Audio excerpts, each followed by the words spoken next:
Hello and welcome. My name is Jonathan Dyer and I'm managing editor at The World. This is a Facebook Live Q&A about progress and vaccines and treatments for COVID-19. With me is Dr. Barry Bloom, the Joan L. and Julius H. Jacobson Research Professor of Public Health and former Dean of the Harvard T.H. Chan School of Public Health. You can post your questions to us on Facebook at Forum, HSPH, and at PRI The World, or you can email them to the forum at hsph.harvard.edu. This Q&A is jointly presented by the Forum at the Harvard T.H. Chan School of Public Health and the World from PRX and WGBH. And we're doing this through Zoom on Facebook.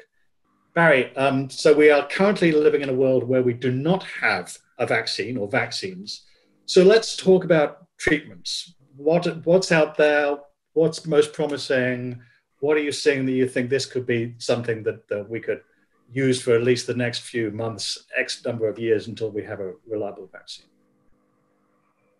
We don't have an awful lot of good drugs for virus infections in general. The great exception being for HIV, where the disease is controlled extraordinarily well by drugs because there has not been a successful vaccine to date. There are a couple drugs that have been targeted to block the replication of this RNA virus. And that seems to be a very good target. One is called remdesivir, one is called favipiravir. Remdesivir is given intravenously, so it's not something that you just take around pills. The other may be given orally. The data are limited on what they've done. They've been used for people who are in hospital and very sick. And what they've shown is they can reduce the stay in intensive care, which seems to be very helpful. But not everybody has survived. And that's a pretty stringent test of any drug. The hope is that if it were used earlier in the course of disease, it might be even more effective. And for now, the first real randomized controlled trials are being set up to test how effective it is, what the adverse effects are, because almost all drugs have adverse effects. And we await at least 2 drugs that might prevent people from dying. And that would be a tremendous advance. But for a drug that has to be taken intravenously, getting it earlier must be a problem if people are waiting until they get into the hospital before you come across those cases. This drug would be given to people who are sick enough to be hospitalized, but hopefully not necessarily requiring ventilation or intubation or ICU care. So there is a chance it could work even better than it has if given earlier to kill off the virus. And how much is known about why those drugs are working? We know what the target is. It's the polymerase that generates new copies of RNA, and it blocks that. And if it does, the virus can't make more of itself, and that would be very, very good. I want to go straight to a question that's coming, actually. This one is coming from Robert Delaney of the South China Morning Post, and it's on this topic. After preliminary study results showing that Gilead Sciences remdesivir appears to cut recovery time, why would the drug not be considered a game changer in the fight against COVID-19? Anthony Fauci has said it's not a knockout punch. Because people died in those studies. It did not save everybody's life. And in a study in China, there was not a great reduction in viruses when taken in swabs in the throat and nose. Whether they were live viruses or not is unclear, but it didn't clear the RNA. If you think about AZT in the first trials for HIV, within days you couldn't find virus in the blood. So it is really unclear how effective these will be. And we've also had tales of people who are taking heart medication, fearing that might actually assist COVID-19 in their body. How much can you speak about that? So the receptor for COVID-19 is something called the ACE2 inhibitor, which is one of the receptors that is involved in controlling blood pressure. It turns out that the receptor for the virus is that cell receptor.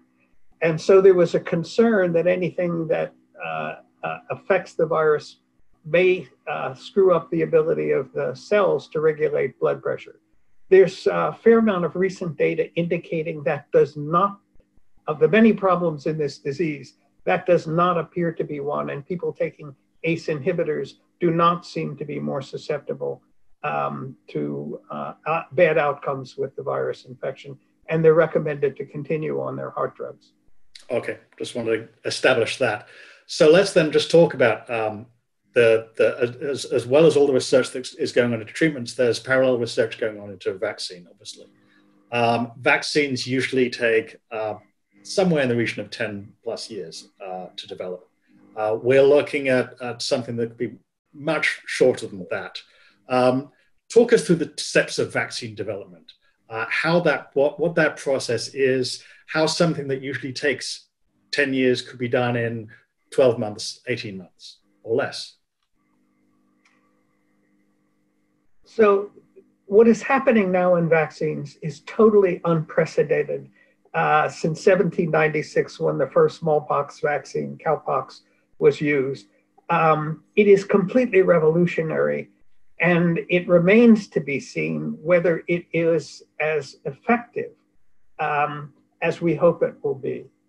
So vaccines are a serious business for a couple of reasons. The first is, in contrast to drugs that are often used in people who are in very serious illness conditions, vaccines are given to normal people. And the essence of medicine is do no harm. No vaccine can be given to anyone if there's a reasonable likelihood they will be harmed by it. So we have to be extremely careful. And what that usually means is testing in the laboratory, testing on small animals, middle-sized animals, non-human primates, and then a series of stage studies of small numbers of people, primarily looking for safety at every level.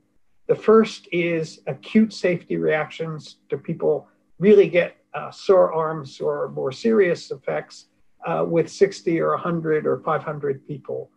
And then it scales up, because what you're looking for, since people are pretty idiosyncratic in how they react to things, you're looking for low-level adverse effects for safety.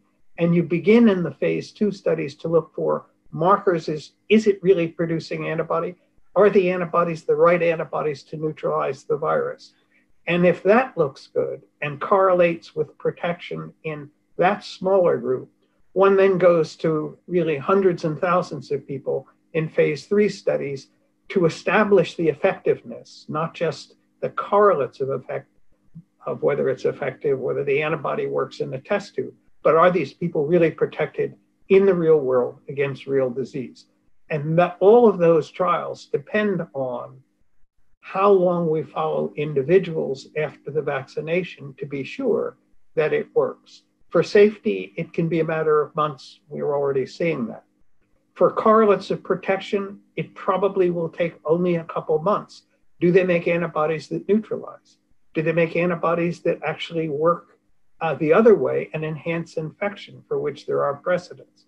So that's what's going to be rushed in this case, to get preliminary data and then imaginative trials that are not just wait to see until 1 million people are vaccinated, but let's follow them in a sequential way, keeping track of who's protected and who's not in the real world. That's revolutionary. Will we have a vaccine candidate by the end of the year? It looks likely we might, beginning to be in people. Will we know it's effective? I think extremely unlikely for at least another year, 18 months.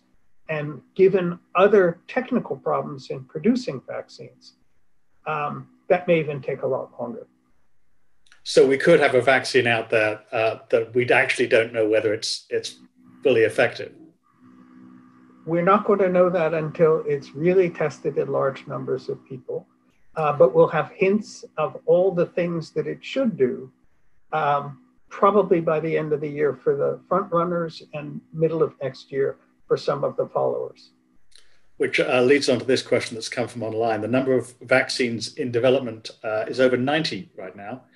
Do you think that a clear winner is going to emerge, or are we likely to see a group of vaccines with different risks and benefits, possibly suited to different populations?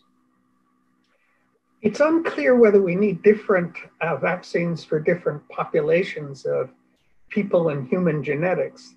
It is clear we need vaccines that can be afforded by the 81% of the world's population that lives in low and middle income countries. And that's something that one has seriously to worry about.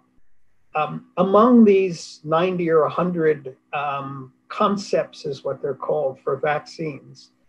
They will be whittled down by two things. The first is who has the resources to begin these clinical trials. And for that, the United States government, the National Institute of Health, BARDA, the Biomedical Advanced Research and Development Authority, have already spotted some of these vaccines to give them a head start to be prepared to go into humans safely to begin trials that have already begun. China has already begun trials of one of their vaccines. And as you know, Oxford has a different vaccine and they're beginning in trials. So there's no real winner at the moment, but resources will be a major driver of which of those gets out in front. And could you imagine that there's a bunch of them all out at different... I hope so, because I think the last thing the 81% of the people in the third world would be keen on is to have a single monopoly by a vaccine company that can control the price of life and death. That would be unfortunate. This question has come in from Frank. How are labs around the world collaborating, working together? How does that work? Again, I would say I've not seen anything like this in my entire career. You know, the way science works in general is the scientist or the laboratory that gets there first gets 100% of the credit. And science is a competitive sport in that sense. And yet when you're faced with a crisis, whether it was AIDS, which began this ability to cooperate and collaborate, and where drugs from different companies were put together in combinations, we have seen nothing like it in the context of any other disease than COVID. So the epidemiologists are on an information network, sharing models and information and criticizing them. Journals can't publish papers quick enough. So we have preprints circulated and criticized before the journal can even get it into print and onto a piece of paper. And if that's not fast enough, there's a constant dialogue across scientists on Twitter, which even I have had to go on to find out what's happening. So this is moving at lightning speed. Not everything that you read is going to turn out to be correct, but at least the information is being shared. Secondly, one of the striking things about the effort of BARDA, this government agency, whose job it was to protect against emerging threats, either terrorism, chemical warfare, or now infectious disease threats. They work with companies, not just laboratories and academia, to foster the collaboration that moves something from the bench to the bedside, and that's unprecedented. The bench to the bedside, I'm going to remember that one. How much should we read into national interest being demonstrated in this search for vaccines? And the person who heads up a major drug manufacturer in India was quoted by the New York Times over the weekend as saying that if they got it first, it would be Indians that were treated that got the vaccine first. And you know, we've seen that this administration not taking part in the global effort that was announced in Europe earlier this week. How much do you read into that as being a risk to this kind of collaboration that you're talking about? I think it's a concern at a number of levels. The largest quality vaccine producer in the world is in India, the Serum Institute of India.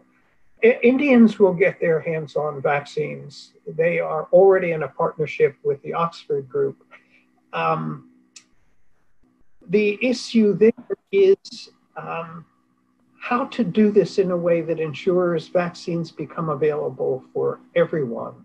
And there is a serious concern that within the multipolar world of the battles between the US and China and Europe and Asia, the cooperation will be lost, the learning will be lost. We have learned an enormous amount about this epidemic from China. If people stop sharing data, if we don't know what the adverse effects are in a vaccine in India or in China or in Japan, it puts everyone's vaccine recipient at risk. And I think the nationalism is intruding. There's an effort of the multilaterals in Europe and Asia to be collaborative. We have not yet participated, and I think it's urgent to do so. We've got a question now from Gabriel, who's asking about the so-called challenge trials. That's giving volunteers the trial vaccine and then deliberately infecting them with the virus that causes COVID-19. People have argued in favor of them to speed up COVID trials. They say they can cut months or years of vaccine development time. Many of those in the medical field who are against challenge trials say they are highly unethical and dangerous. Obviously, you'd be infecting someone with a disease that we know can potentially be fatal. What's your perspective on these challenge trials, their ethics, and their ability to speed up the process of a disease that is killing thousands of people? I think it's an important question. I fight with my colleagues on an almost weekly basis who are in favor of that as getting a quick answer. I don't think there are any quick answers here, and I do worry about the ethics. So if you get into the nitty-gritty of it, why would you put it this way, we have many circumstances where live challenge trials are perfectly acceptable in healthy volunteers who understand the risks, but for which we have treatments like bacterial infections with antibiotics. So even if the vaccine doesn't work, the people will not suffer the disease. First point. Second point is we don't really understand the disease. We keep reading every week about new clinical syndromes, kidneys, children with something like Kawasaki syndrome, even though children are supposed to be highly resistant. So again, putting a virus into anyone without having any idea how to treat it or what the consequences would be strikes me as very worrisome. And then finally, what does it mean to protect 20 people when the question is, will it protect 1 billion people? And does that really tell us the answer? And finally, I feel very strongly, we have animal models. We know there are antibodies that can be neutralizing. Why would you put it into people unless you knew it already worked in monkeys? And if it does work in non-human primates, then it seems to me that's just without bad adverse effects. No non-human primates are not identical to humans. But then I think you'd have much more confidence that you wouldn't be seeing short-term adverse effects. So I'm not a big fan on this virus. I am a big fan in circumstances where it can be controlled and we know the consequences. Heard that loud and clear. Another question coming in, this one from Julia Rees at Healthline. If scientists don't yet know if the antibodies detected in recovered COVID patients are neutralizing and unsure if they provide immunity, what does that mean when it comes to a vaccine? If those antibodies in recovered patients don't provide immunity, will that impact how the vaccine is designed? I guess this is referencing the fact that some people appear to have recovered from COVID-19 and then symptoms have returned. One of the characteristics of all vaccines and expectations of vaccines is, as far as I know, there's no vaccine that is 100% effective. We like measles because it's among the most transmissible of infectious diseases. So you have to have 95% of people protected to be sure that you get community protection in the region where you happen to live or where kids go to school. So I think having an expectation that everybody who gets a COVID virus will be guaranteed protection is something that is an unrealistic expectation. We know what the receptor is for the virus. We know the spike protein is what binds to it. So the major target of vaccines is to block that receptor by either primarily blocking the site on the virus so it can no longer attach to cells, get into cells, and cause disease. The question is that the only way protection occurs? Are there antibodies to other parts of the virus that are far more prevalent? We now know from sero studies, many more antibodies are made to another protein called the nucleocapsid protein. Are they protective, or do they actually help the virus get into cells? That's something to be learned. And finally, there's something called T cells that we all know about. They're very important in virus infections. We have no idea how important they are, or if they are important, or whether antibody will do the whole thing. So that's what we have to learn from phase 2 trials. What do the vaccines generate? What kinds of antibodies? Are they helpful or not helpful in protecting against the disease?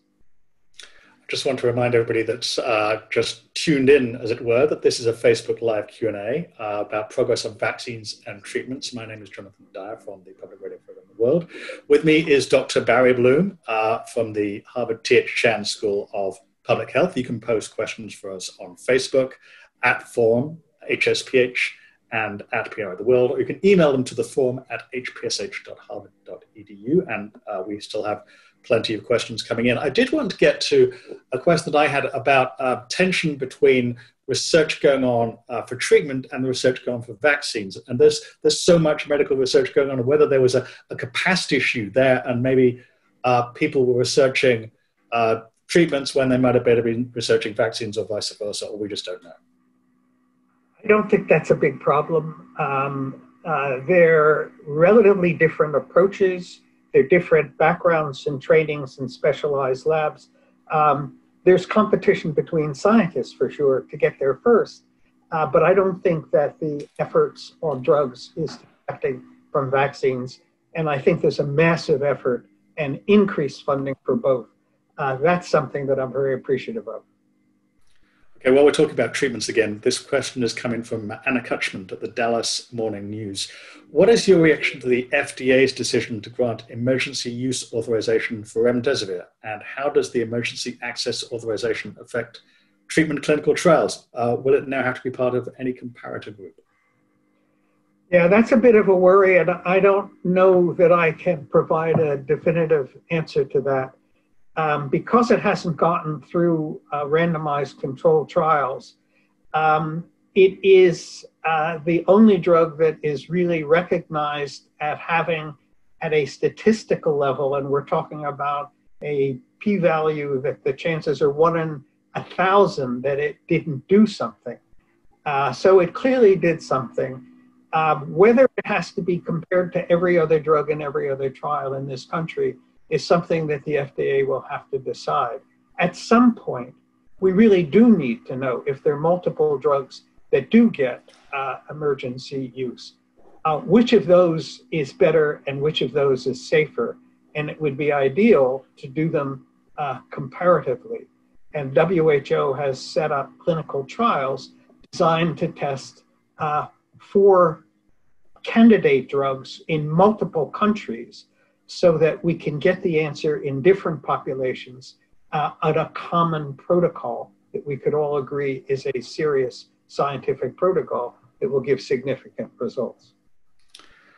This question is slightly off the treatment and vaccine topic, more to do with testing. It's coming from Philip. What's your take on the recent use of the CRISPR-based diagnostic test for the infection that could be as simple as a pregnancy test? This is by the folks at the Broad Institute. It's an interesting question because just this morning, I was watching the hearings in Washington with the director of the National Institute of Health and the director of BARDA.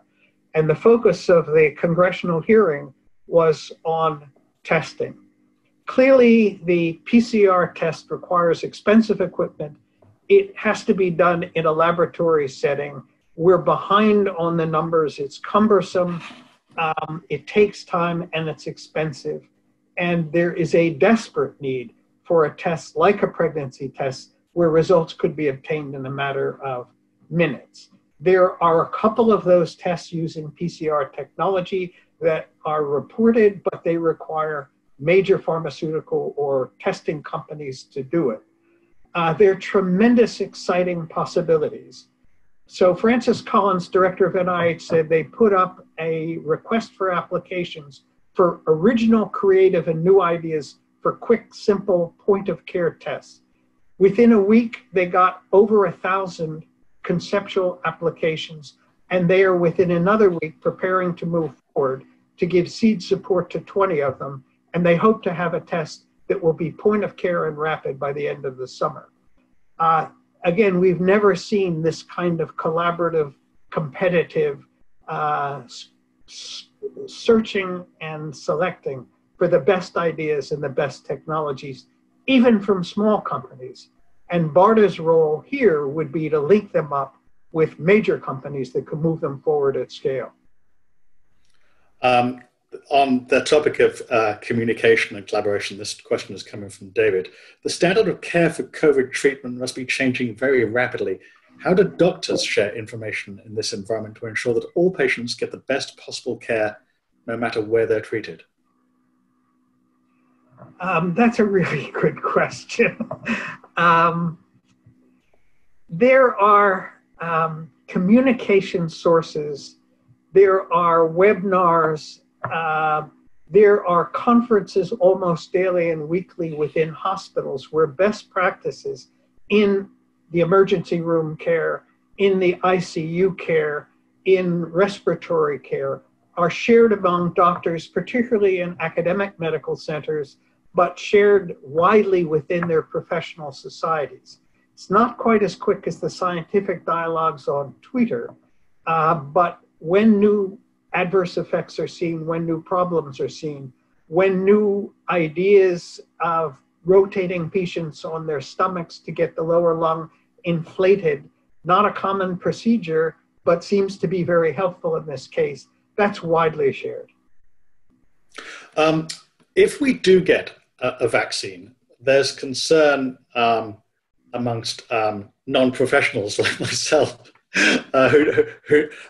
about what happens if the virus mutates. Antonio has asked a question along these lines. How can the vaccine be affected by the possibility of a mutation in SARS-CoV-2? What's known about mutations today that are happening that you've already seen happening with this coronavirus? So RNA viruses are different than DNA viruses. DNA viruses have an editing function that's pretty good. So they correct mistakes. RNA viruses make mistakes all the time, which has the useful advantage of being able to be a clock to tell us how long that virus has been on the planet. Sometimes the mutations tell us what has come from Europe and what has come from Asia. There's not any evidence that I'm aware of that any of them yet make it a different virus or a different disease. One of the problems with an antibody, if you are trying to kill a virus, is that you are selecting for mutants where that antibody no longer binds and works. So the hope here is twofold. One, this virus doesn't mutate as quickly as many other RNA viruses, for example, influenza. But secondly, the target of most of the vaccines is the part of the virus that binds to the receptor. And if it mutates to avoid the antibody, there's a good chance it will have mutated so it can't bind to the cell receptor and won't be infectious anymore. On the other hand, one antibody against one little piece of a protein is risky. So many of the companies are trying to provide multiple, what's called epitopes, multiple sites on the virus, so that if one is mutated, the other one will not be mutated.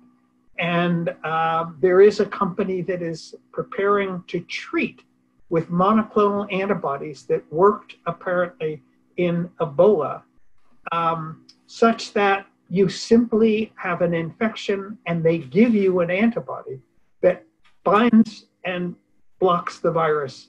It doesn't last very long, maybe a couple weeks or a month, but it can take an acute viral infection and have the virus disappear in days. And that's another new product, not a vaccine. The people do not get immunity permanently, but they have the antibodies, multiple antibodies, that will prevent mutations from escaping. And so if the virus does not mutate as rapidly as a flu virus, does that mean that once we got a vaccine, it might not need to be an annual vaccine like we have the flu vaccine, but it might be something we're trying to efficacy for a longer period of time? That's a major issue we really have no understanding of, in the sense that measles vaccine measles infection is essentially a lifelong protection. The annual coronaviruses that come and cause common colds have antibodies that last only about a year. And my best hope is that with severe infection like COVID, from the experience of SARS did last in most people for more than a year. And there are people being studied by a laboratory in Iowa for a long time, 18 years, that still have antibodies that have recovered from SARS.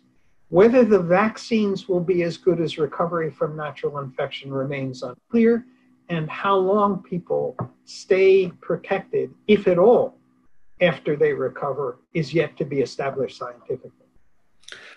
When we do have a vaccine, it will need to be manufactured, it will need to be distributed, and not everyone will be able to get it at the same time. Along these lines, questions coming from Aditi.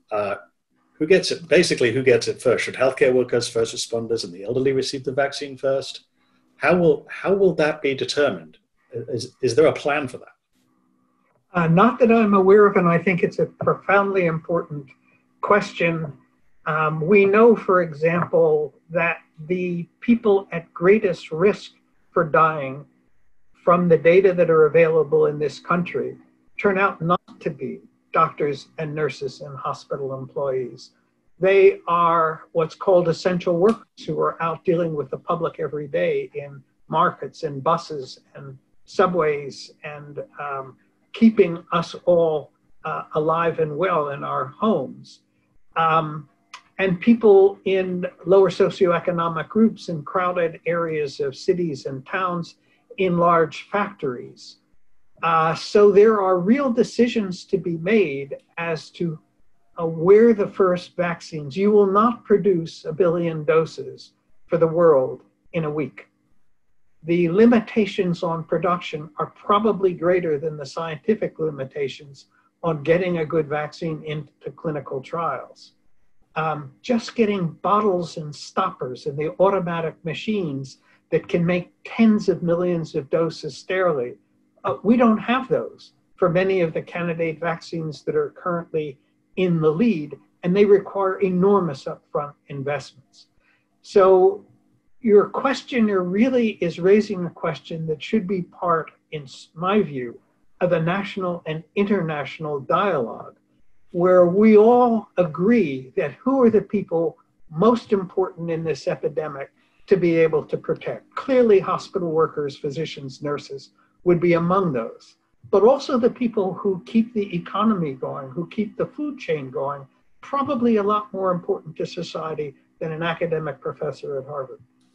Indeed, on the idea of it being globally coordinated, another viewer has questioned, what is the role of WHO in vaccine coordination and distribution? Are they issuing any guidelines? Might they?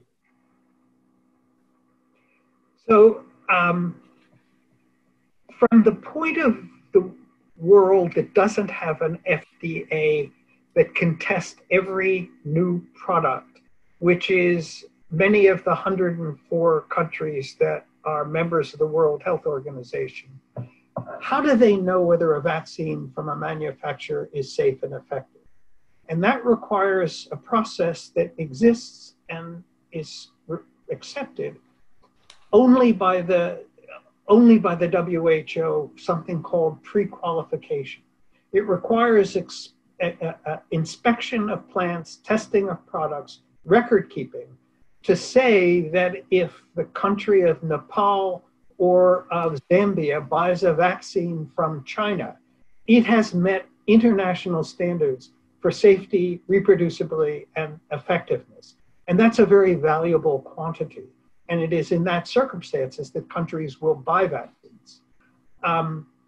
That's a standard procedure at WHO. That will be the case for whatever vaccines are wanting to be put on the international market if they require pre-qualification to be bought by their countries. WHO has set up this testing network called Solidarity for Drugs, where they're doing comparative trials of 4 drugs, one of which is remdesivir, in multiple countries. One of the things we have to realize that China doesn't have a lot of cases anymore.